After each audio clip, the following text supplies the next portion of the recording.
নেমে আসে। বাড়ি সম্পূর্ণ সাজানো শেষ। সবাই সব কাজ করে যেন হাঁফ ছেড়ে বাঁচে। এত বড় একটা বাড়ি সাজানো, তাও আবার বিয়ের সাজ, চারটে খানি কথা নয়।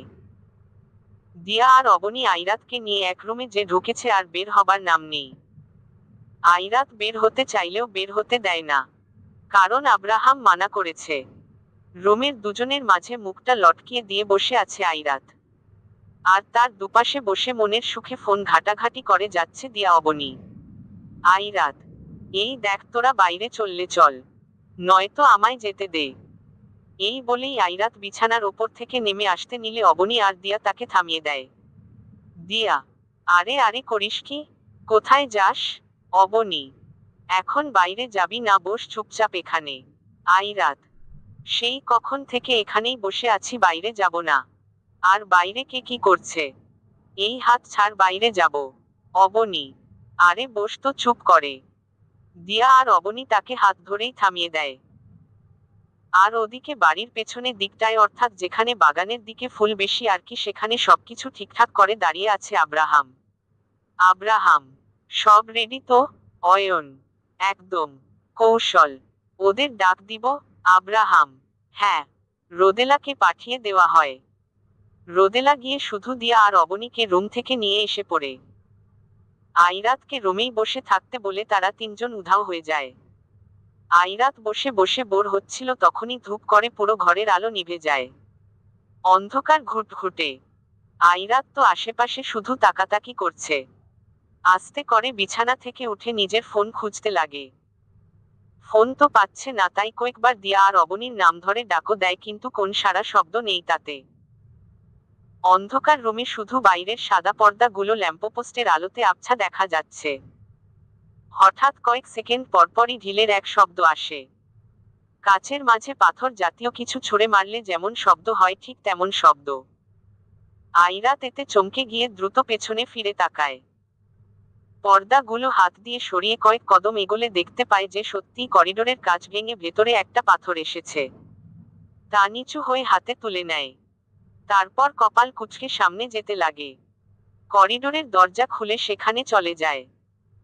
সামনে থাকা রেলিং এ হাত রাখতেই আইরাতের সামনে ঠিক নিচ থেকে একটা লাল কালারের বেলুন উড়ে আসে, যার সুতা নিচেই কোথাও জুড়ে আছে। নিজের সামনে হঠাৎ এমন করে বেলুন আসতে দেখে আইরাত তা হাত দিয়ে ধরে ফেলে। বেলুনের ওপরে কিছু একটা লেখা, বাড়ির পেছনের করিডোরে এসো জলদি। আইরাত বুঝে যে এটা আব্রাহামেরই কাণ্ড। আশেপাশে তাকিয়ে দেখে কেউই নেই। নিচে তাকিয়েও দেখে, তবে চোখে তেমন কিছুই বাধে না। আইরাতও হাত থেকে বেলুনটা ছেড়ে দেয়। এতে বেলুনটা উড়ে দূরে চলে যায়। আইরাত আশেপাশে তাকিয়ে যতটুকু বুঝল যে পুরো বাড়িতে আলোর রেশোটুকু নেই।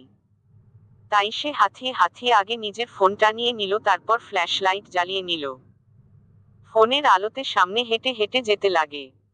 হাঁটতে হাঁটতে বাড়ির হলরুমে পৌঁছে যায়। একটা মানুষও নেই। সব গেল কই? আইরাত বাড়ির পেছনে চলে যায়। বাড়ির পেছনেও একটা বড় সড়ো সিঁড়ি আছে, যা দিয়ে ওপরে করিডোরে যাওয়া যায়। ওপরে যেতে ধরবে, কিন্তু ফোনের আলো সিঁড়িতে পড়তেই আইরাত আরো একটু অবাক হয়।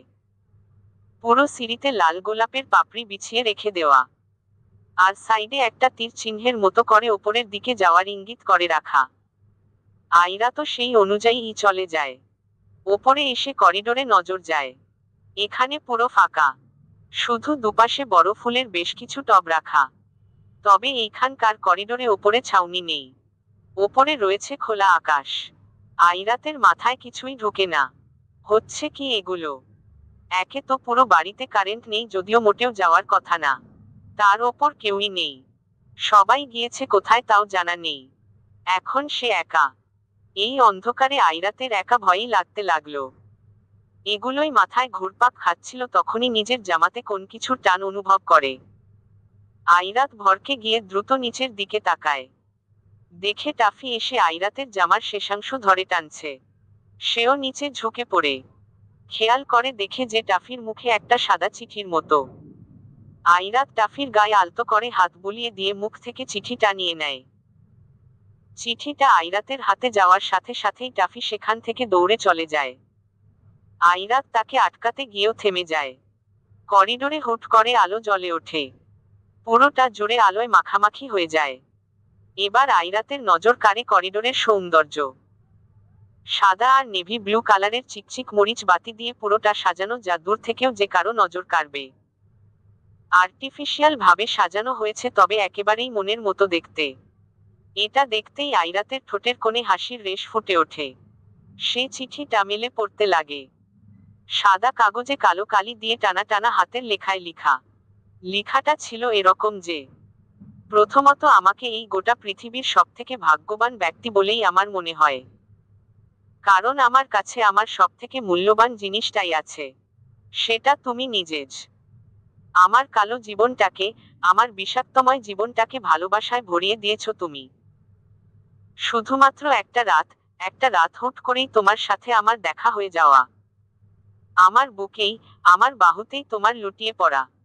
তোমার সেই মায়ামো মুখটা দেখা। ব্যাস, আমি শেষ। তোমাতে দেখেছিলাম আমি আমার সর্বনাশ।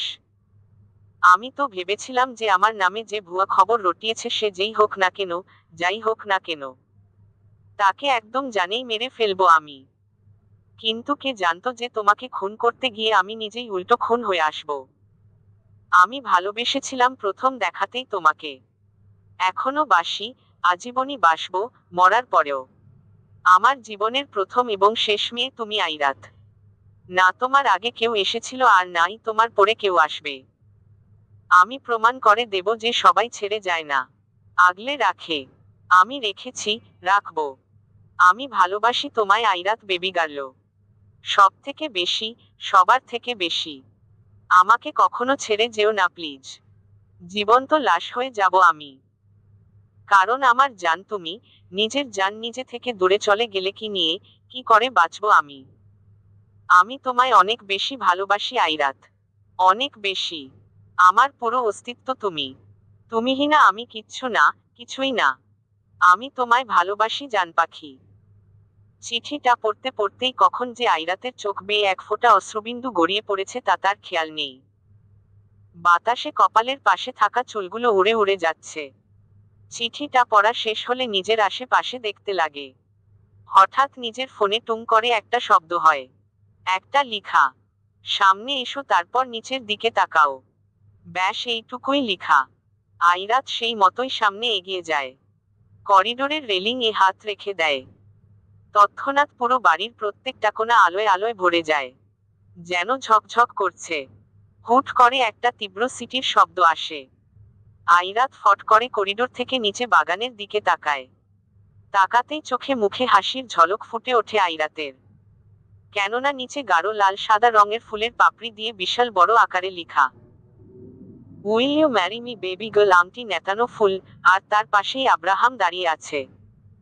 তার নজরও আইরাতের দিকেই স্থির। আইরাত খুশিতে দুহাত মুখের ওপর রেখে দেয়। আব্রাহাম তার দিকে তাকিয়েই খানিক মাথা দুলায়। যেন সে জিজ্ঞেস করছে আইরাতকে, উত্তর চাইছে তার কাছ থেকে। আইরাত আর এক মুহূর্ত সেখানে দাঁড়িয়ে না থেকে ছুটে চলে আসে। কিছুক্ষণ পর নিচে এসে পড়ে। এসেই দেখে আব্রাহাম তার দুহাত ভাঁজ করে দাঁড়িয়ে আছে। আইরাত আরেক নজর নিচে ফুল দিয়ে লেখাগুলোর দিকে তাকায়। খুশি আর সইছে না যেন। আব্রাহাম আইরাতের দিকে তার দুহাত মেলে দিলে আইরাত এক নিমিষেই ছুটে এসে আব্রাহামকে জড়িয়ে ধরে।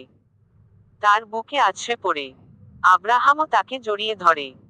সাথে সাথেই চারিপাশ থেকে আতশবাজির তীব্র শব্দ আসে। সেই দূর আকাশে আতশবাজি গিয়ে ফেটে পড়ছে আর তার আলো চারিদিকে ছড়িয়ে পড়ছে। আলোকিত করছে সবটা। হাজারো বেলুন আর ফানুস উড়ে উড়ে যাচ্ছে। আর এদের মাঝে আইরাতকে জড়িয়ে ধরে দাঁড়িয়ে আছে আব্রাহাম। আইরাত তার মাথাটা তুলে আব্রাহামের দিকে তাকায়।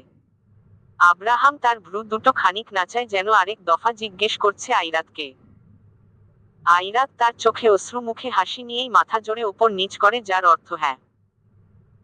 তারপরেই সব দিক থেকে ইলা, অনামিকা, রাশেদ, রোদেলা, দিয়া, অয়ন, অবনী আর কৌশল বের হয়ে আসে। আইরাত তাদের দেখে নিজের চোখে পানি মুছে ফেলে। আইরাত, কোথায় ছিলে, কোথায় তোমরা? আমি সেই কখন থেকে খুঁজে মরছি তোমাদের সবাইকে। দিয়া, খুঁজে লাভ নেই, এগুলো সবই প্ল্যান ছিল। আইরাত, সত্যি? অবনী, একদম। ইলা, আর কাল তোদের বিয়ে। আইরাত আব্রাহামের দিকে তাকায়। আব্রাহাম হালকা ভাবে হ্যাঁ বলে। আইরাত বুঝল যে সে তখন তো আব্রাহামকে রেগেই বলেছিল যে তাদের বিয়ে ভালো কোন অবস্থায় হয়নি, তাই আব্রাহাম এগুলো করেছে। বাইরে বেশ খানিক সময় কাটিয়ে সবাই ভেতরে এসে পড়ে। শুরু হলো বিয়ের তোড়জোড়। পরের দিন সকালে দিয়া আর অবনী আইরাতকে ঘুম থেকে টেনে তুলে। আইরাতের এখনো ঘুমি চোখ থেকে সরেনি। চুলগুলো এলোমেলো হয়ে আছে, হাই তুলছে বারবার। আইরাত আবার একটু শুতে গেলে অবনী তুলে দেয়, তারপর ঠেলে ওয়াশরুমে পাঠিয়ে দেয়। হলরুমে তো যাওয়াই যাচ্ছে না, সবদিকে মানুষের আনাগোনা, সবাইকে ইনভাইট করা হয়েছে। অবশেষে আইরাত ওয়াশরুম থেকে ফ্রেশ হয়ে চুলগুলো মুছতে মুছতে বের হয়ে আসে। রুমে এসেই দেখে কতগুলো মেয়ে এসে বসে আছে, অবশ্যই সাজাবে বলে। এদের দেখে আইরাতের আরো ঝামেলা লাগছে। যাই হোক, বসে পড়ে সাজতেন। অন্যদিকে আব্রাহাম ঘুমের মাঝেই সকালে আইরাতকে রেখে এসে পড়েছে। আইরাতের রুমে সিসিটিভি ক্যামেরা ফিট করে রেখে এসেছে। কখন কোথায় কি হচ্ছে তা সবই টের পাচ্ছে আব্রাহাম। ফোনে এসবের ফুটেজ দেখছে। আইরাতের এক একটা কাণ্ড দেখছে আর হাসছে। তখন রুমে অয়ন আসে। অয়ন, কি গো জামাই? আব্রাহাম, হুমম। অয়ন, আরে ভাই বিয়ে তোর, কি এখানে ফোন নিয়ে পড়ে আছিস বলতো? আব্রাহাম, নিজের বউকেই দেখছি। অয়ন, হ্যাঁ হ্যাঁ দেখো, নিজের তো বউ আছে, আরামেই থাকছো, আমার মতো অসহায়ের কি হবে? আব্রাহাম, কেন বিয়ে করবি তুই? মেয়ে দেখব। অয়ন, মেয়ে তো দেখাই আছে। আব্রাহাম, দিয়া। অয়ন, কিভাবে বুঝলি? আব্রাহাম, আমাকে কি তোর অন্ধ বলে মনে হয় যে আমি কিছু দেখি না, টের পাই না?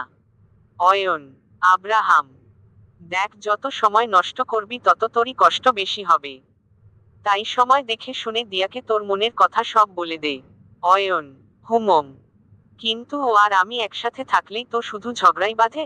আব্রাহাম, কারণ তুই সামাল দিয়ে পারিস না।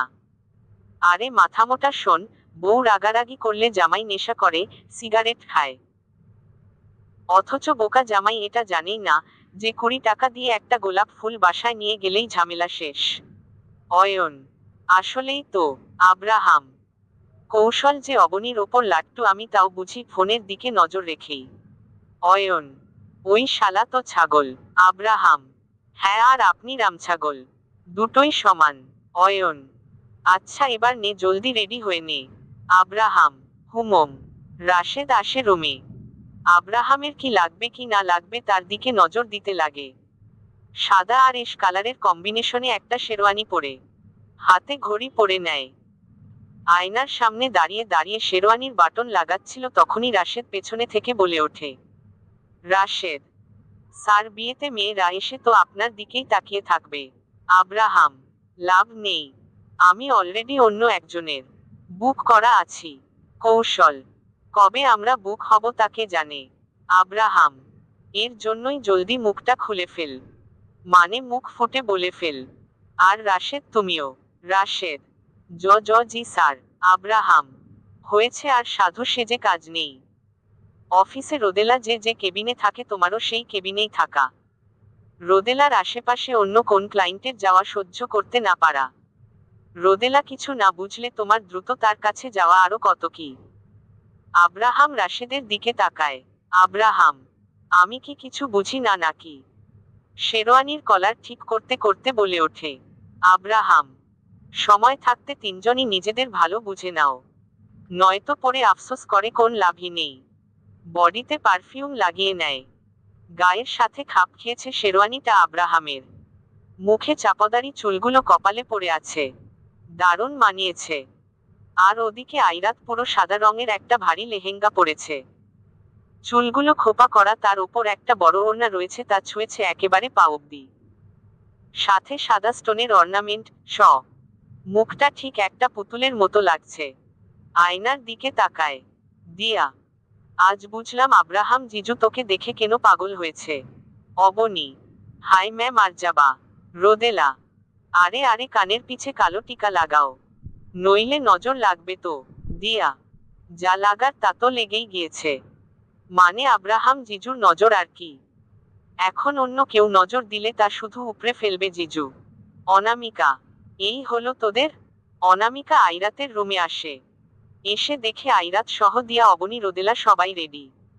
অনামিকা গিয়ে আইরাতের মাথায় একটা চুমু এঁকে দেয়। চারজনকেই বেশ লাগছে দেখতে। ইলা হাতে একটা পায়েসের বাটি নিয়ে আগে আব্রাহামকে 1 চামচ পায়েস খাইয়ে দিয়ে আসে, তারপর আবার আইরাতকে 1 চামচ খাইয়ে দিয়ে আসে। মেয়েদের রুম থেকে আইরাত বাদে সব মেয়েরা বের হয়ে পড়ে। আর ছেলেদের রুম থেকে আব্রাহাম বাদে সব ছেলে। মেয়েরা ছেলেদেরকে দেখেই এক একজন ভেঙচি কেটে দেয়। অয়ন, আচ্ছা ওদের মুখটা বেঁকে যায় না কেন ভাই? কৌশল, মেয়ে মানুষের মুখ এত তাড়াতাড়ি বেঁকে না। রাশেদ, হায় রোদেলাকে কি কিউটি না লাগছে। রাশেদের কথা শুনে দুকোমরে দুহাত রেখে অয়ন কৌশল এগিয়ে যায় তার দিকে। তা রাশেদ খেয়ালি করেনি, সে মেকি হেসে রোদেলার যাওয়ার দিকে তাকিয়ে আছে।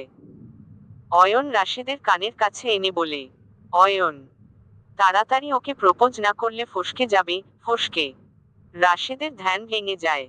তারপর সবাই নিচে নেমে যায়। বিয়েতে সাবিলা আর নিলয় কাউকেই ডাকা হয়নি। প্রথমত নিলয় অনেক অসুস্থ, তার মাকে তার পাশেই থেকে যেতে হবে এখন, আর দ্বিতীয়ত অনামিকা করা ভাবে নিষেধ করেছে। কি দরকার উটকো সব ঝামেলাকে আমন্ত্রণ করে ডেকে আনার? তাই কেউ আর বলেনি তাদের। এভাবেই সময়টুকু যেতে লাগে। বিকেল গড়িয়ে সন্ধে হয়ে যায়। বাড়ি ভর্তি মানুষ। সবাই আব্রাহামের চেনা জানা। সিকিউরিটি করা চারিদিকে। কাজীও এসে পড়েছে। আব্রাহাম এসে সবার মাঝে বসে পড়ে। সবার সাথেই হেসে হেসে কথা বলছে সে। তার কিছুক্ষণ পর অবনী আর রোদেলা গিয়ে আইরাতকে ওপর থেকে নিচে নামিয়ে আনে। মুহূর্তটা এখন স্থির, বেশ চুপচাপ। আব্রাহাম হাসিমাখা মুখেই নিজের পেছনে তাকায়। দেখে ওপর থেকে আইরাতকে আনা হচ্ছে। আব্রাহাম আইরাতকে দেখে যেন পলক ফেলতেও ভুলে গেছে। শীতল এক নিঃশ্বাস ছাড়ে। আইরাতও এক নজর আব্রাহামের দিকে তাকায়। নিচে নেমে এলে তাদের পাশাপাশি বসিয়ে দেওয়া হয় কাজীর সামনে। আব্রাহামের পাশে দাঁড়ায় অনামিকা আর আইরাতের পাশে দাঁড়ায় ইলা। কাজীর বলাতে প্রথমে আব্রাহাম তারপর আইরাত পরপর কবুল বলে দেয়। সবাই আলহামদুলিল্লাহ বলে দেয়। আর দিয়া, অবনী, রোদেলা তো কাবুল হ্যাঁ বলছে আর লাফাচ্ছে। আইরাত আব্রাহামের দিকে তাকালে সে আইরাতকে এক চোখ মেরে দেয়। বেশ হই হুল্লোড়ের মাধ্যমেই আব্রাহাম আইরাতের বিয়ে হয়ে যায়। সারাদিন অনেক বেশি ধকল গিয়েছে সবার ওপর দিয়ে। তাই আইরাতকে আর বসিয়ে না রেখে তাকে তার রুমে রেখে আসা হয়। আইরাত তো রুমে গিয়েই দেখে মোমবাতি ঝালানো চারিপাশে। তার মাঝে গোলাপ, বেবি আর বেলুন দিয়ে সাজানো রুম। আইরাত মুখটা কুঁচকে দুহাত কোমরে রেখে দিয়ে দাঁড়ায়। আইরাত, রাত বাজছে 12টা। না জানি এই ছেলে কখন না কখন আসবে। আমি সোজা গিয়ে হাত পা ছড়িয়ে ঘুমিয়ে পড়ব। ব্যাটা এলে আয়, নইলে বসে থাক। এই বলেই আইরাত হাত দিয়ে লেহেঙ্গা উপরে তুলে সোজা বিছানার ওপর উঠে পড়ে। তারপর ধীরিম করে বসে পড়ে। তারপর চিতপটাং। আব্রাহাম তার শেরওয়ানির হাতা গোটাতে গোটাতে নিজের রুমের দিকে যেতে ধরছিল, তখনই মেয়েরা আর ছেলেরা এসে আব্রাহামকে আটকিয়ে দেয়। অবনী, জিজু, এত তারা কিসের? হ্যাঁ। রোদেলা, স্যার আগে আমাদের হিসেবটা মিটমাট করুন। দিয়া, আমিও আছি কিন্তু। আব্রাহাম, জানতাম আমি এমন কিছু একটাই হবে, তাই আগে থেকেই প্রস্তুতি নিয়ে এসেছি। আব্রাহাম তার শেরওয়ানি থেকে টাকার 2টো বান্ডেল ধরিয়ে দেয় দিয়ার হাতে। আব্রাহাম, এখানে 2টো বান্ডেল আছে। প্রতি বান্ডেলে 30টা করে নোট আছে। আর সব 1000 টাকার নোট। এখন আমার পথটা ছাড়ো। তখনই পেছনে থেকে ছেলেরা আসে। কৌশল, আমাদের কি হবে? আব্রাহাম, তোরা সব মুড়ি ভাইজ্জা বালু খাইফটি। আইরাত, সবাই হেসে দেয়। আর আব্রাহাম সব কটাকে তাড়িয়ে দিয়ে রুমের ভেতরে এসে পড়ে। এসেই দেখে আইরাত শুয়ে আছে। আব্রাহাম শেরওয়ানির বাটন ওপর থেকে খুলতে খুলতে আইরাতের দিকে এগিয়ে আসে। বিছানাতে হেলান দিয়ে আইরাতের গালে আলতো করে ছুঁয়ে দেয়। আইরাত চোখ মেলে তাকায়। আব্রাহাম, ওগো বউ, ঘুম হলো? আইরাত, ঘুমালামই তো না। আব্রাহাম, কখনো শুনেছিলে যে বাসর রাতে কেউ ঘুমায়? আইরাত, আমি ঘুমাবো। আব্রাহাম, আরেকবার ঘুমানোর কথা বললে চোখে লবণ লাগিয়ে দিব। আইরাত উঠে বসে পড়ে। আইরাত, তো কি করব? আব্রাহাম আইরাতের কোমরে ধরে নিজের দিকে টান দেয়। এতে আইরাত আব্রাহামের ওপরে গিয়ে পড়ে। কিছু বলতে গেলেও আইরাতের মুখে নিজের আঙুল ঠেকিয়ে দেয়। আব্রাহাম আইরাতের পিঠে সুরসুরি দিলে আইরাত সোজা আব্রাহামের ঠোঁটের ওপর পড়ে যায়। আইরাত চোখগুলো বড় বড় করে তাকায়। সে উঠে আসতে চাইলে আব্রাহাম উঠে যেতে দেয় না। আইরাতের পিঠে আর কোমরে নিজের হাত দিয়ে শক্ত করে ধরে রাখে। কিছুক্ষণ পর আইরাতের ঠোঁট জোড়া ছেড়ে দিয়ে তার গলায় নিজের মুখ ডোবায় গভীরভাবে। লেহেঙ্গার পেছনের ফিতা এক টানে খুলে ফেলে। আইরাত কিছু বলতে গেলে আব্রাহাম তার এক হাত দিয়ে তার মুখ চেপে ধরে কানের লতিতে কামড় বসিয়ে দেয়। এক টানে আইরাতকে উল্টিয়ে দিয়ে নিজের নিচে ফেলে। এক হাত দিয়ে শক্ত করে তার কোমর চেপে ধরে আবার ঠোঁট জোড়া আঁকড়ে ধরে। আচমকাই বাইরে হুট করেই বিদ্যুৎ চমক দিয়ে ওঠে। বড় করিডোর খোলা ছিল। তার মাঝ দিয়েই তীব্র ঠান্ডা বাতাস আসছে, যাতে পর্দাগুলো বেশ উঠছে। আইরাত চমকে গিয়ে আব্রাহামকে জড়িয়ে ধরে। আব্রাহাম নিজের মাথা আইরাতের মাথার সাথে ঠেকিয়ে দিয়েছিল। তখনই আরেক দফা বিদ্যুৎ চমক দেয়, আর এবার বিদ্যুৎ চমক দেওয়ার সাথে সাথে ঝমঝমিয়ে বৃষ্টিও নেমে এলো। বাতাসে রুমের সব মোমবাতি গুলো এক নিমিষেই নিভে যায়। আব্রাহাম আইরাতের হাতগুলো শক্তভাবে চেপে ধরে। কেমন এক মন কাড়া অবস্থার আবির্ভাব ঘটে সবদিকে। আর তাতে আব্রাহাম আইরাতের ভালোবাসা পূর্ণতা পায়। ভোর সকালে আইরাত উঠে পড়ে ফ্রেশ হয়ে এসে রুমে চলে যায়। গিয়েই দেখে আব্রাহাম উপর হয়ে শুয়ে আছে। আইরাত আব্রাহামের দিকে এগিয়ে গিয়ে তার দিকে কিছুটা ঝুঁকে বসে। ঘুমিয়ে আছে সে। চুলগুলো এলোমেলো হয়ে আছে। তা দেখে আইরাত মুচকি হাসে। মাথায় অবশ্য শয়তানি বুদ্ধি এসে টোকা দেয় তার। আইরাতের চুলে টাওয়াল পেঁচানো ছিল, সে তা খুলে দেয়। আব্রাহামের পাশে বসে ভেজা চুলের শেষাংশ দিয়ে তার মুখে সুরসুরি দিতে লাগে। ঘুমের মাঝেই আব্রাহাম মুখ কুঁচকে ওপর পাশে ঘুরে যায়। আইরাত উঠে গিয়ে দ্রুত আরেক পাশে চলে যায়। সেখানে গিয়েও আইরাত সেই একই কাজ করে। এবার আব্রাহাম ঘুমের মাঝেই আধো আধো গলায় বলে ওঠে, আব্রাহাম, বেবি গার্ল, এমন করো না প্লিজ, ঘুমোতে দাও। আইরাত, আপনার বলাতেই আমি শুনে নিলাম। এত ভালো মেয়ে আমি না। এই বলেই আইরাত আবার চুলের পানির ছিটা দেওয়া শুরু করে। কিন্তু বালিশে কয়েকবার মুখ ঘষে আব্রাহাম আবার ঘুমিয়ে পড়ে। এবার আইরাত আব্রাহামের পিঠের ওপর নিজের কুনি হালকা ভাবে রেখে দিয়ে তার দিকে ঝুঁকে পড়ে। হাতের আঙুল দিয়ে আব্রাহামের মুখে চাপদারিতে বুলিয়ে দিতে লাগে। হঠাৎ করেই আব্রাহাম এবার তার চোখ মেলে তাকায়। আইরাত সেখান থেকে সরে এসে পড়তে ধরলে আব্রাহাম তার হাত ধরে এক টান দিয়ে নিজের ওপরে ফেলে দুহাত দিয়ে আইরাতের কোমর জড়িয়ে ধরে। বেশ মোটা কণ্ঠেই বলে ওঠে, আব্রাহাম, কি হচ্ছে কি এগুলো? আইরাত, কিছু না, ছাড়ুন। হেসে হেসে, আব্রাহাম, আমার ঘুম ভাঙিয়ে দিয়ে এখন বলো ছাড়ুন। আগে বলো ঘুম ভেঙে দিলে কেন আমার? আইরাত, না, আপনার এত আয়েশের ঘুমটা আমার আর সহ্য হচ্ছিল না, তো তাই ভেঙে দিলাম। আব্রাহাম, তাই না? এই বলেই আব্রাহাম আইরাতকে নিচে ফেলে তার গলায় ঘাড়ে ইচ্ছে মতো সুরসুরি কাটতে লাগে, আর আইরাত খিলখিল করে হেসে দেয়। তবে আইরাতের গোলাপি তসতসে ঠোঁটজোড়া দেখে সে আর লোভ সামলাতে পারে না। এক নিমিষেই তা আঁকড়ে ধরে। কিছুক্ষণ পর ছেড়ে দেয়। আর তখনই দরজাতে ইলার কড়া নাড়ার শব্দ আসে। ইলা, আইরাত, আইরাত, আইরাত, হ্যাঁ দাদি আসি। ইলা, আসতে হবে না রে, বলছিলাম যে তোদের ঘুম ভেঙে গেলে ফ্রেশ হয়ে নিচে নেমে আয়। আইরাত, আচ্ছা। ইলা চলে যায়। আর আইরাত আব্রাহামের কাছ থেকে উঠে আসার চেষ্টা করে। আইরাত, আব্রাহাম উঠুন, 9টা বাজলো বলে। অফিসে যাবেন না আপনি? আব্রাহাম, কি বললে? অফিস? মাথা খারাপ নাকি? বিয়ের পরের দিন কেউ অফিসে যায়? আইরাত, কেউ যায় না, তবে আপনি যাবেন। এবার উঠুন। আব্রাহাম, যাব না আমি। আইরাত টেনে আব্রাহামকে উঠিয়ে দেয়। ক্লান্ত দৃষ্টিতে সে আইরাতের দিকে তাকালে আইরাত আব্রাহামের পিঠে ঠেলতে ঠেলতে ওয়াশরুমের দিকে পাঠিয়ে দেয়। ফ্রেশ হতে চলে গেলে এদিকে আইরাত হলরুমে চলে যায়।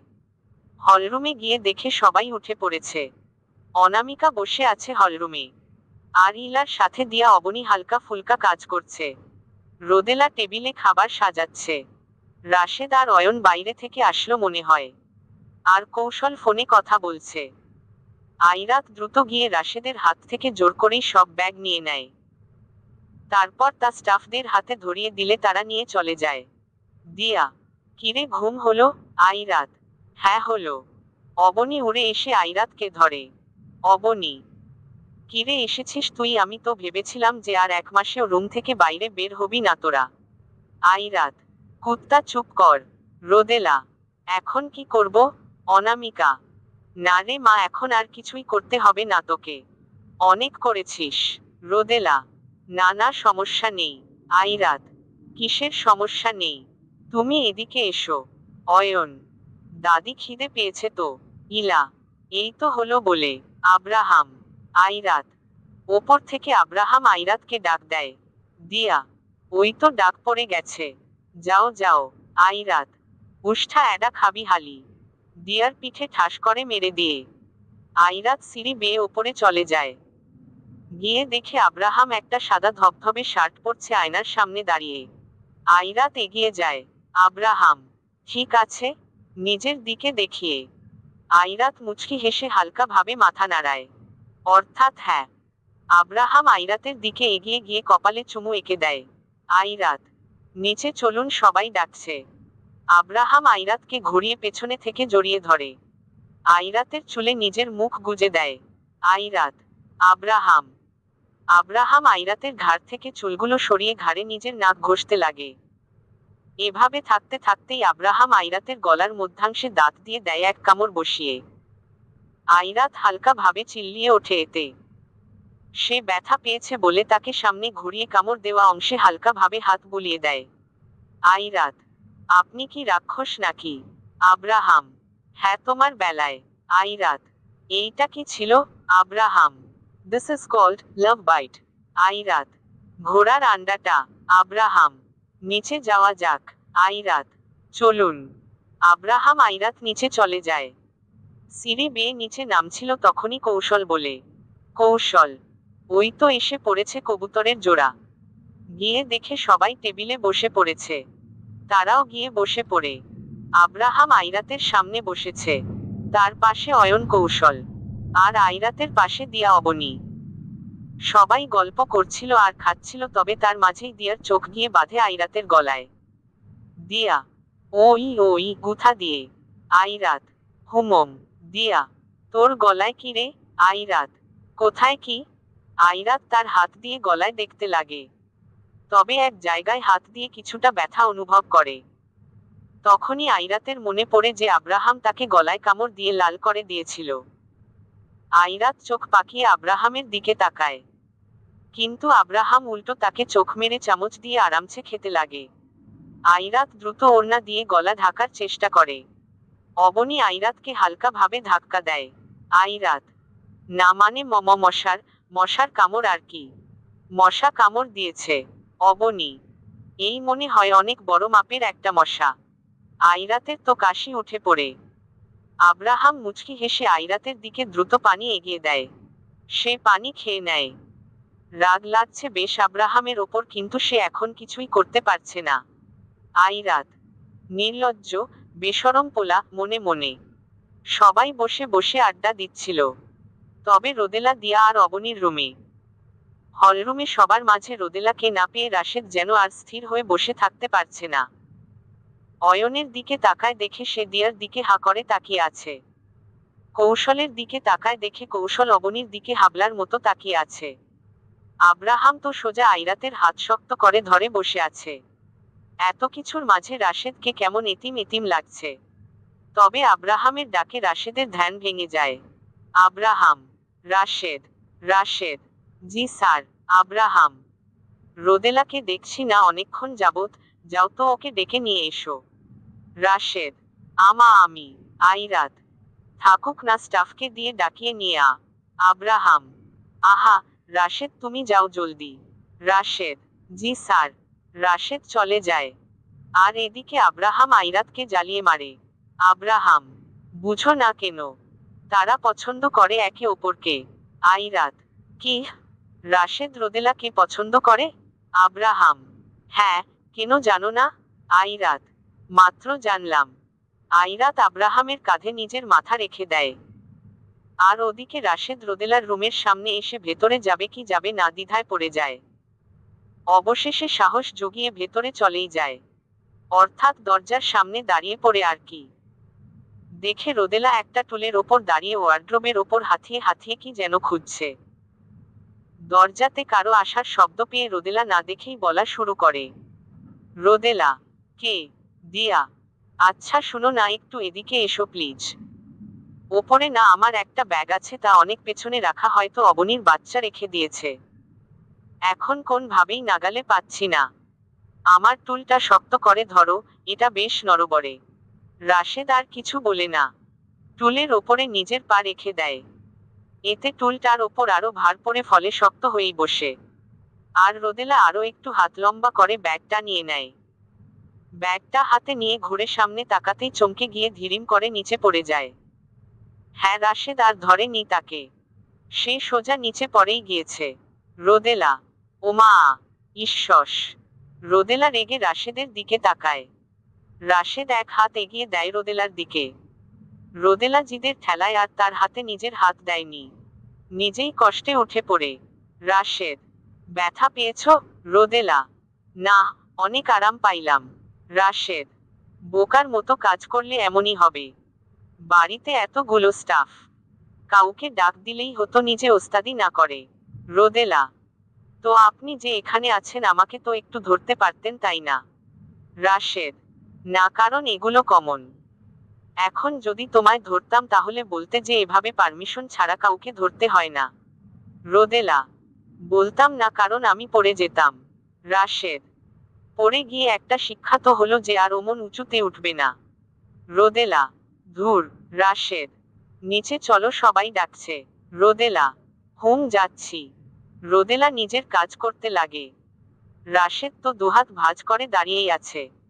তা দেখে রোদেলা ড্যাব ড্যাব করে তাকিয়ে থাকে। রোদেলা। কি হলো? রাশেদ। তুমি যাচ্ছ না কেন? রোদেলা। যাব তো। রাশেদ। না, আমার আগে যাবে। যাও। রোদেলা আর কিছুই না বলে মুখটা লটকিয়ে আগে আগে চলে যায়। আর রোদেলার যেতেই রাশেদ মুচকি হাসে, কেননা রাশেদ ইচ্ছে করে রোদেলার সাথে রুডলি বিহেভ করছিল। আর রোদেলা যখন পড়ে যায় তখন সে ইচ্ছে করেই ধরে নি তাকে। রোদেলা সহ রাশেদ চলে যায় নিচে। তাদেরকে নিচে নামতে দেখেই সবার যা বুঝার তা বুঝে যায়। তবে রোদেলা বুঝে না যে তাদের দিকে সবাই এভাবে কেন তাকিয়ে আছে। আইরাত আব্রাহামের দিকে তাকায়। আর আব্রাহাম সবার অগোচরেই আইরাতের গালে টুক করে একটা চুমু বসিয়ে দেয়। বিছানার ওপর বসে বসে ল্যাপটপে চোখ বিধিয়ে দিয়ে আছে আব্রাহাম। আর আয়নার সামনে বসে বসে নিজের চুল বাঁধছে আইরাত। তবে তার চোখ যেন আয়নার মাঝে ফুটে ওঠা আব্রাহামের প্রতিবিম্বে। সে মনোযোগ দিয়ে একের পর এক কাজ করলেও আইরাত তার দিকে মুখটা লটকিয়ে দিয়ে রয়েছে। একটা ক্ষীণ দম ছেড়ে আইরাত উঠে পড়ে আব্রাহামের পাশে গিয়ে বসে পড়ে। আইরাত। অনেক বেশি ব্যস্ত? আব্রাহাম। না। আইরাত। হুম, তা তো দেখাই যাচ্ছে। আব্রাহাম। কিছু বলবে? আইরাত। না, আমি আর কি বলবো। এই বলেই আইরাত সেখান থেকে উঠে চলে আসতে নিলে আব্রাহাম খপ করে তার হাত খামছে ধরে আটকে দেয়, আস্তে করে ল্যাপটপটা অফ করে দেয় আর আইরাতকে এক টান দিয়ে নিজের ওপর ফেলে দেয়। সে উঠে আসতে চাইলে আব্রাহাম তার এক হাত দিয়ে কোমর জড়িয়ে ধরে। ল্যাপটপটা পাশে রেখে দিয়ে আইরাতের দিকে তাকায়। আইরাত। ছাড়ুন। আব্রাহাম এবার দুহাত দিয়ে তাকে জড়িয়ে ধরে। আইরাতের মাথার ওপর নিজের থুতনি রেখে দিয়ে বলে, আব্রাহাম, কাল তো ছুটির দিন। আইরাত। তো কি হয়েছে?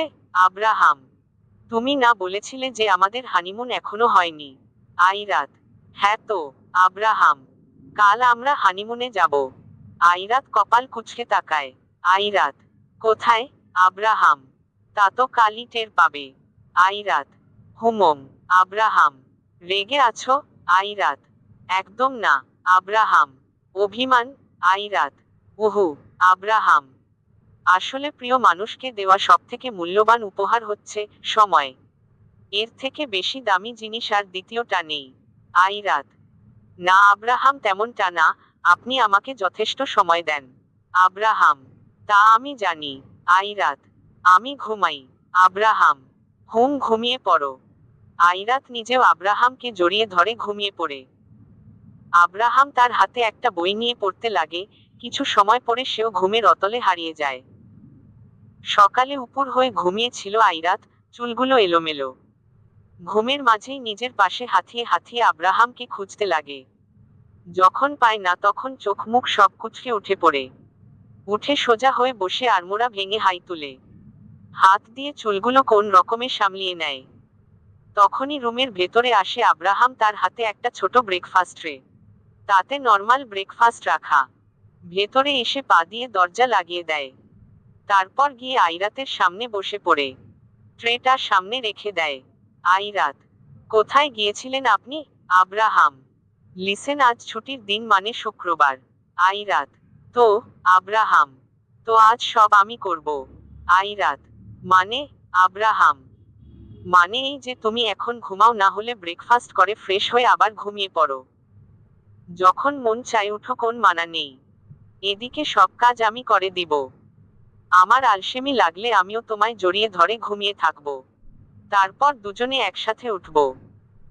যদি দুপুর হয়ে যায় তাহলে তুমি শুধু উঠে ফ্রেশ হয়ে আমার জন্য পাঞ্জাবি, ঘড়ি সবকিছুই বের করে রাখবে। আমি নামায়ে যাব। এদিকে ধরো তুমি রেডি হয়ে আমার জন্য টুকটাক, মানে একদমই হালকা পছন্দের কিছু রান্না করে রাখলে। তারপর আমি নামাজ থেকে আসবো, তখন তুমি আমাকে মুখে তুলে খাইয়ে দিবে। বিকেল বেলা তুমি একটা সুন্দর কালো শাড়ি পরে, এক জোড়া ঝুমকো পরে, হাতে কিছু চুড়ি, চোখ ভর্তি কাজল, ঠোঁটে হালকা লিপস্টিক আর কপালে একটা ছোট্ট টিপ, ব্যাস। এভাবেই সুন্দর করে রেডি হয়ে থাকবে আর আমার জন্য ম্যাচ করে কালো পাঞ্জাবি বের করে রাখবে। আমরা দুজনে ঘুরতে যাব। তুমি যা যা খেতে চাও, আইসক্রিম, ফুচকা, হাওয়াই মিঠাই সব কিনে দিব। তুমি খাবে। তারপর আমরা রিক্সা করে অনেক অনেক ঘুরবো, হাত ধরে হাঁটবো। তারপর সবশেষে আমরা যাব নদীর পাড়ে, সেখানে বসে কোন এক চায়ের দোকানে গরম চা খাবো।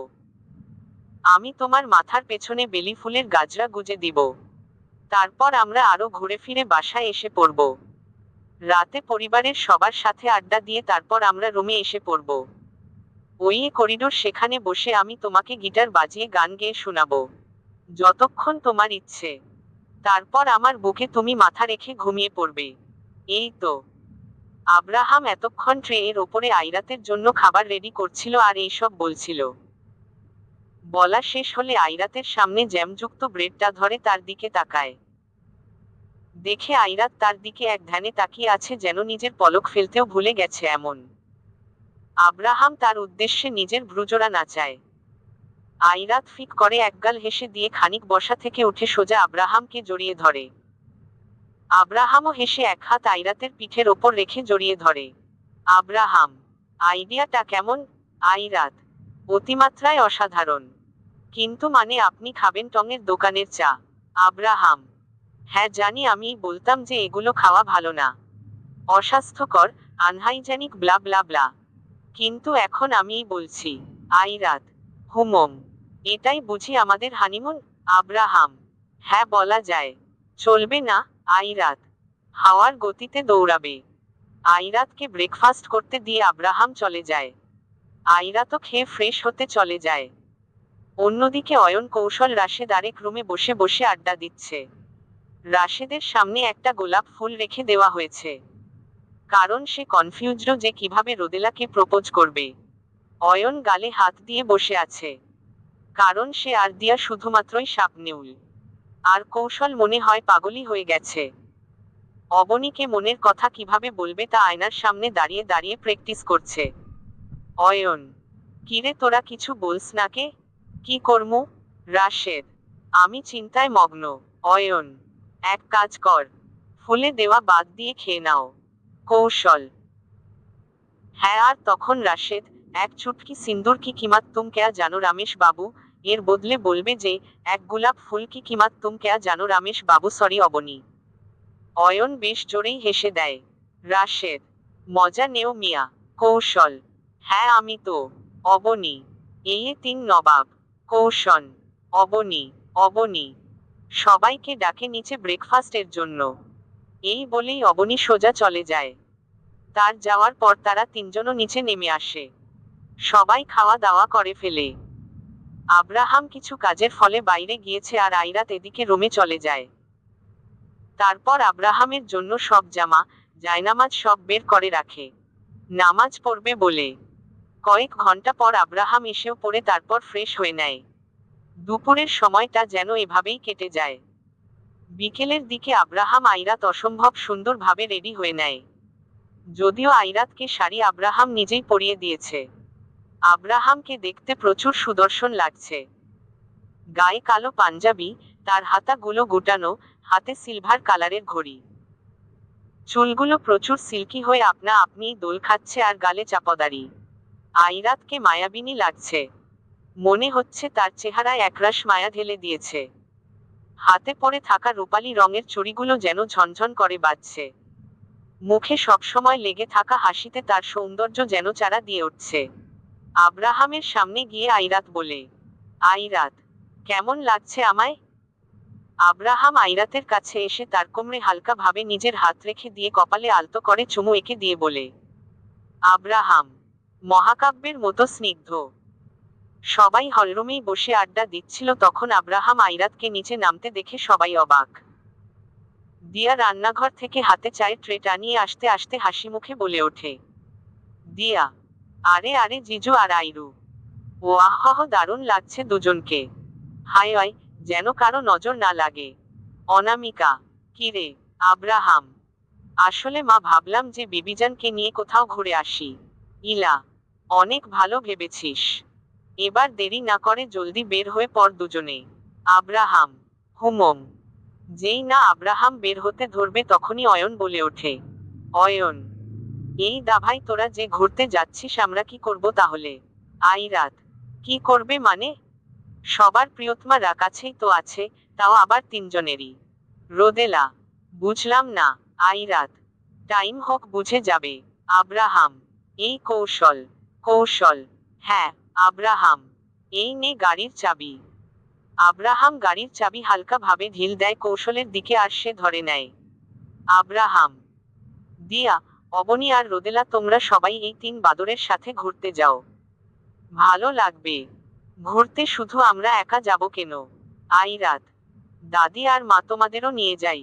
ইলা, আরে না না, আমরা দুই বুড়ি বাসায় থেকেই আড্ডা দেই, গল্প করি আর পুরো বাড়িতে একবার চক্কর কাটলেই তো ঘোরাঘুরি হয়ে যাবে। তোরা যা। তারা তিন কাপল এক গাড়ি দিয়ে চলে যায়। আর আইরাত তো গাড়ি দিয়ে ঘুরবে না বলে ঠিক করে, সে রিকশা দিয়ে ঘুরবে। আর আব্রাহাম আগে থেকেই জানতো যে আইরাত এমনই কিছু একটা চাইবে, তাই সে আগে থেকেই একটা রিকশা একেবারে ভাড়া করে নিয়েছিল। রিকশাটাও এত সুন্দর করে সাজানো আর বড় সড়ো। আইরাত এটা দেখেই খুশিতে লাফিয়ে ওঠে। সারাটা বেলা আব্রাহাম আইরাত প্রচুর ঘুরে। এক সময় কৃষ্ণচূড়া এক গাছের নিচে দুজনে বসে পড়ে।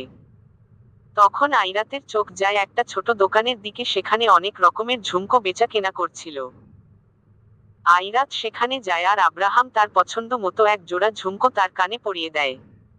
ফুচকা খেতে যায়। তারা এক প্রকার বাজিই ধরে যে কে কতগুলো ফুচকা খেতে পারে। আব্রাহাম তো এক প্লেটে খেয়েই কুপকা, তার আইরাত মাশাআল্লাহ একসাথে 3-4 প্লেট সাটিয়ে দিয়েছে। ফেরার পথে একটা ছোট মেয়ে পড়ে আব্রাহামের চোখে। তার কাছে একটা ঝাঁকা ছিল আর ঝাঁকাতে এতগুলো ফুল।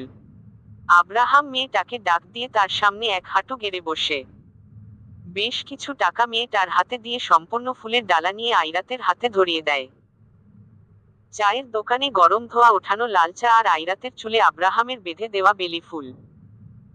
অন্যদিকে দিয়া, অবনী আর রোদেলা যেন অয়ন, কৌশল আর রাশেদকে পাত্তাই দিচ্ছে না। তারা গাড়ি থেকে বের হয়ে নিজেদের মতো করে ছবি তুলছে, হাসাহাসি করছে আর ওই তিনজন হাবলার মতো করে দাঁড়িয়ে আছে। এভাবেই সময়টুকু যায়। আব্রাহাম আইরাত বাড়ি এসে দেখে তারা তিন কাপল আগে থেকেই বাসায় এসে হাজির। তাদের মুখ দেখেই বোঝা যাচ্ছে যে বেশ চাপে ছিল। এবার তাদের তিন কাপলকে নিয়ে আব্রাহাম আইরাত এক প্ল্যান করে। তবে সেই দিনটা এভাবে হাসি আড্ডার মাঝেই দিয়েই যায়।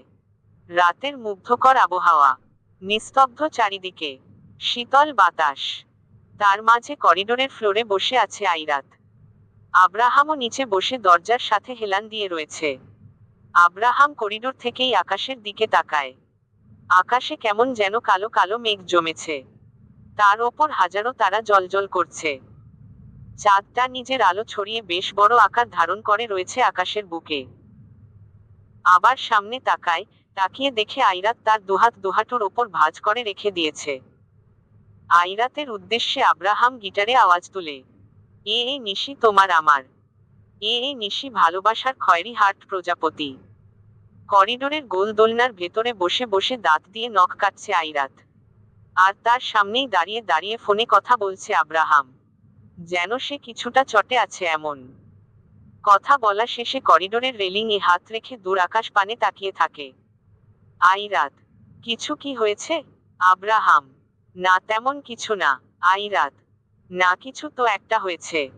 কি হয়েছে? আব্রাহাম, একটা ক্লায়েন্ট আছে, তার নাকি কয়েক লাখ টাকা ক্ষতি হয়েছে। তার নিজের বোকামির জন্যই তা হয়েছে, কিন্তু এখন তার দোষ সে আমার কোম্পানির এমপ্লয়দের ওপর চাপাচ্ছে। আইরাত, এটা আবার কেমন লজিক? আব্রাহাম, সে নাকি এখন মামলা সহ করবে। আইরাত, মামলা করবে বললেই হলো। আব্রাহাম, হুম। আইরাত, এখন? আব্রাহাম, এখন আর কি এভাবে তো ছেড়ে দেওয়া যাবে না, আমায় যেতে হবে। আইরাত, কোথায়? আব্রাহাম, ক্যাশ ফাইল করেছে, উকিল আছে তার কাছে যেতে হবে। আইরাত, আপনি যাবেন কেন?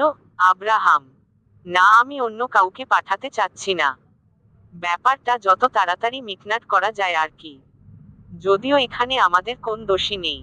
আইরাত, ওহহ আচ্ছা। আব্রাহাম, হুমম। আইরাত, আপনার কাছে কি ওই উকিলের নাম্বার আছে? আব্রাহাম, হ্যাঁ, কেন? আইরাত, না এমনি। আচ্ছা যদি ওই লয়ার আবার উল্টা পাল্টা কিছু করে তো? আব্রাহাম, তো আমার থেকে খারাপ আর কেউই হবে না। আইরাত, হুমম। আব্রাহাম, শোনো তুমি থাকো, আমি আর রাশেদ যাচ্ছি, বাকিরা সবাই বাসায়ই থাকবে, আমি ঘন্টা খানিক পরেই এসে পড়ব। আইরাত, হুমম। আব্রাহাম নিজের ওপর শুধু কোটটা জড়িয়ে চলে যায়। তার যাওয়ার পর আব্রাহাম আইরাত উঠে পড়ে। কিছুক্ষণ পর নিচে তাকিয়ে দেখে বাড়ির মেইন গেট দিয়ে আব্রাহামের গাড়ি চলে গেল। এখন আইরাত দ্রুত গিয়ে আব্রাহামের সব ডায়েরি চেক করতে লাগে, কেননা আব্রাহামের যাবতীয় দরকারি সবকিছু বা কারো ফোন নাম্বার সব একটা ডায়েরিতেই লেখা থাকে। আইরাত জানে কোন ডায়েরি সেটা, তাই তাকে খুঁজে বের করতে বেশি একটা বেগ পেতে হলো না। পুরো ডায়েরি ঘেটে ঘ করেও একটা লয়ারের নাম্বার পেল না। তবে পেছনের দিকে পাতাতে একটা নাম্বার আছে আর তার পাশে লয়ার লিখা। শুধু এই একটাই নাম্বার। আইরাতের আর বুঝতে বাকি রইল না যে এটাই ওই উকিল বেটার নাম্বার। এটাকে লাল কালি দিয়ে মার্ক করে আইরাত একটু নিচে যায়। আর নিচে যেতেই দেখে সবাই গোল হয়ে বসে গল্প করছে। আইরাত, বাহ, সবাই দেখি আমাকে ছাড়া একাই বসে বসে জমিয়ে আড্ডা দিচ্ছ। ইলা, আরে আয় আয়। অনামিকা, আব্রাহাম কোথায়? আইরাত, আব্রাহাম তো বাইরে গিয়েছে, বলল ঘন্টা খানিক পরেই এসে পড়বে। দিয়া, আচ্ছা এদিকে এসে এবার বস। আইরাত গিয়ে তাদের সাথে বসে পড়ে। এভাবেই বেশ সময় কেটে যায়, কিন্তু আব্রাহামের আসার কোন খবর নেই। এদিকে আইরাতেরও ভালো লাগছে না। বাগানের দিকটায় হাঁটাহাঁটি করছিল আইরাত, তখনই চোখে পড়ে অয়নকে। আইরাত, অয়ন ভাইয়া। অয়ন, হ্যাঁ বৌম্মি। আইরাত, আব্রাহাম যে এখনো এলো না। অয়ন, বৌম্মি ভাই যে কখন আসবে তা জানি না আমি, আসলে একটু সমস্যা হয়েছে তো তাই আর কি। আইরাত, কোন সমস্যা? ওই ক্লায়েন্টকে নিয়ে যে মামলা করতে চাইছে। অয়ন, হ্যাঁ আর ওই যে। আইরাত, ওই উকিল। অয়ন, হ্যাঁ কিন্তু তার কোন দোষ নেই। আর আসলে এইসব মামলা মোকদ্দমায় তো প্রমাণ চায় সবাই, তাই উকিল সাহেব এখন বলেছেন যে এই ক্লায়েন্ট যদি সত্যি প্রমাণ নিয়ে আসতে পারে তাহলে এই ক্যাশ ফাইল হবে। আইরাত, ওহহ আচ্ছা। অয়ন চলে যায় বাইরে। আর আইরাত তার চোখ ছোট ছোট করে তাকায়।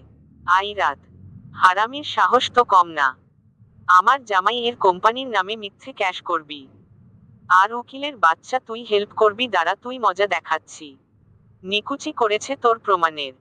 এই বলেই আইরাত চটে ওপরে চলে যায়। আর অবনী আইরাতের চলে যাওয়ার দিকে হাবলার মতো তাকিয়ে থাকে। হাতে তার একটা পানির পাইপ, তা দিয়ে পানি অনায়াসে পড়ে যাচ্ছে। রোদেলা এসে অবনীকে কুনি দিয়ে ধাক্কা দেয়। রোদেলা, কিরে, সব পানি তো গেল, কি করছিস? অবনী দ্রুত তা সামলিয়ে নেয়। অন্যদিকে আব্রাহাম পড়েছে এক মহা ঝামেলায়, মানে যেটার কোন মানেই নেই। এইসব আজাইরা ঝামেলা কেন যে আসে, একেবারে হুদ্দাই। হাইওয়ে রোডে গাড়ি থামিয়ে গাড়ির ডিকির ওপর চড়ে বসে আছে আব্রাহাম, হাতে তার একটা বিয়ারের বোতল। তার পাশেই রাশেদ দাঁড়িয়ে দাঁড়িয়ে ফোন গুতাচ্ছে। রাশেদ, স্যার কি করব? আব্রাহাম, কিসের কি করব? রাশেদ, লয়ার।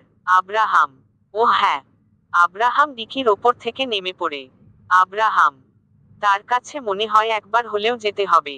রাশেদ, মানুষটা বয়স্ক, কিন্তু কিছুটা খিটখিটে। আব্রাহাম, ও ব্যাপার না।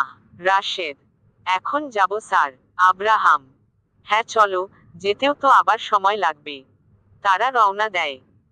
আর আইরাত তার পেছনে দুহাত একত্রে বেঁধে রুমে একনাগাড়ে পায়চারি করেই যাচ্ছে। একবার এদিক থেকে ওদিক, আবার ওদিক থেকে এদিকে।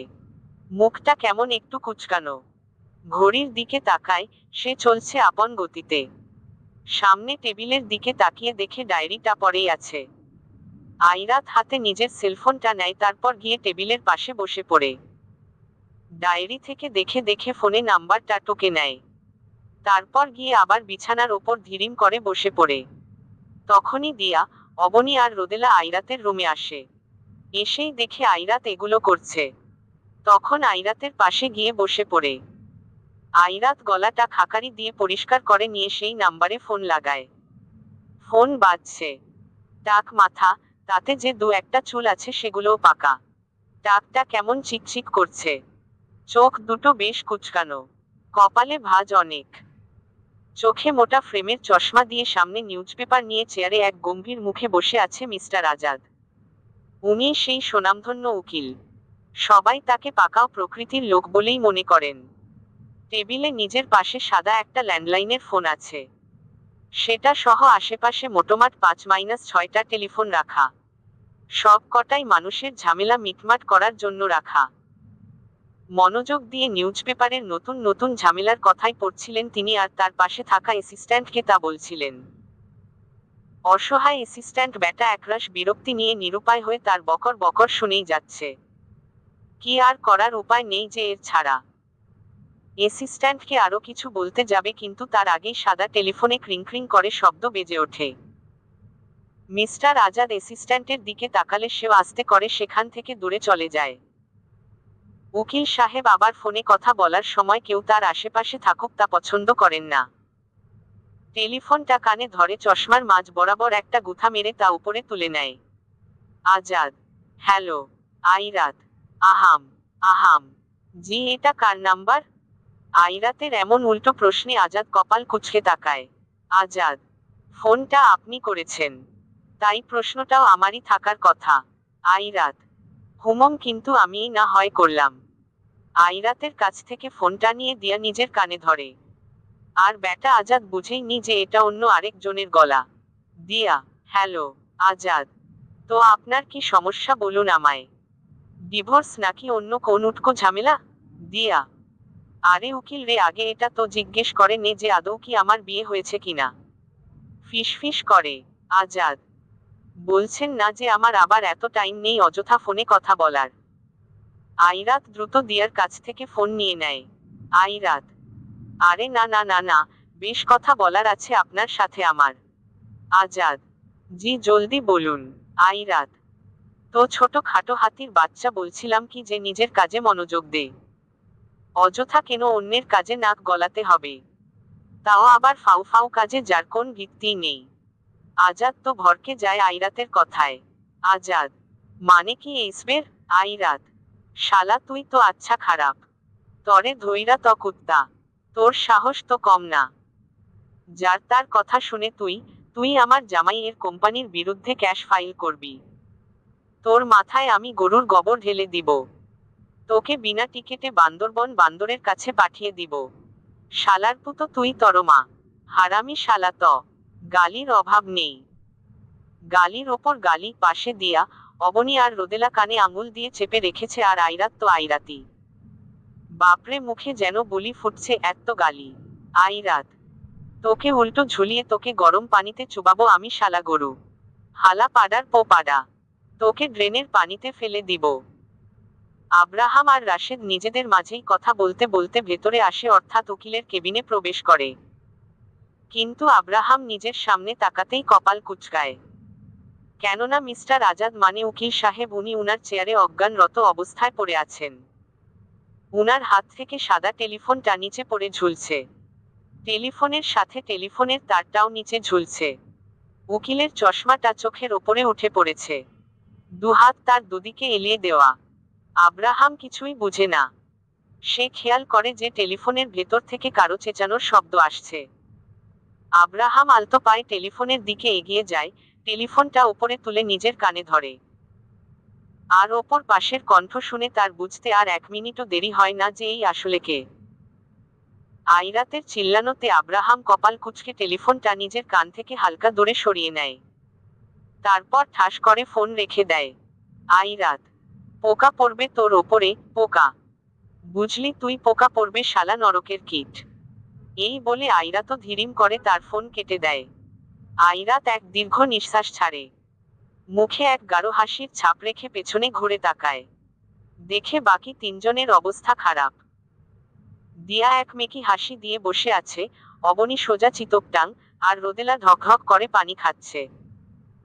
আব্রাহাম বুঝল যে সে আর কি করবে, যা করার আইরাতি তা আগে ভাগেই করে দিয়েছে। আব্রাহাম উকিলের অ্যাসিস্ট্যান্টকে ডেকে তাকে দেখতে বলে। বুড়ো ব্যাটা আইরাতের গালির লোড সামলাতে পারেনি, অজ্ঞান হয়ে গিয়েছে। আব্রাহাম আইরাতকে বাসায় গিয়ে যে কি বলবে খুঁজে পায় না। আব্রাহাম সেখান থেকে রাশেদকে নিয়ে বের হয়ে পড়ে গাড়িতে উঠে বসে। এবার আব্রাহাম নিজেই ড্রাইভ করছে, তবে আবার আগের জায়গা অর্থাৎ হাইওয়ে রোডে এসে পড়ে। হুট করেই গাড়ি থামিয়ে দেয়। রাশেদ কিছু না বুঝে আব্রাহামের দিকে তাকায়। রাশেদের কিছু বলার আগেই আব্রাহাম ফিক করে হো হো করে হেসে দেয়। এত জোরে জোরে হাসছে যা বলার বাইরে। রাশেদের তো সব মাথার ওপর দিয়ে যাচ্ছে। রাশেদ, স্যার, স্যার আপনি এভাবে হাসছেন কেন স্যার? স্যার। আব্রাহাম তো লাগাতার হেসেই যাচ্ছে। রাশেদ, স্যার। আব্রাহাম, বাসায় যাই আগে চলো। রাশেদ, কিন্তু স্যার হয়েছে কি বলবেন তো? আব্রাহাম, আরে বেশি কিছু না, তবে হ্যাঁ বউ পাইছি একখান মাশাল্লাহ। আব্রাহাম এখনো হেসেই যাচ্ছে। চলবে। হ্যালো কলিজার বন্ধুরা, গল্পটি কেমন হলো একটা কমেন্ট করে জানাবেন।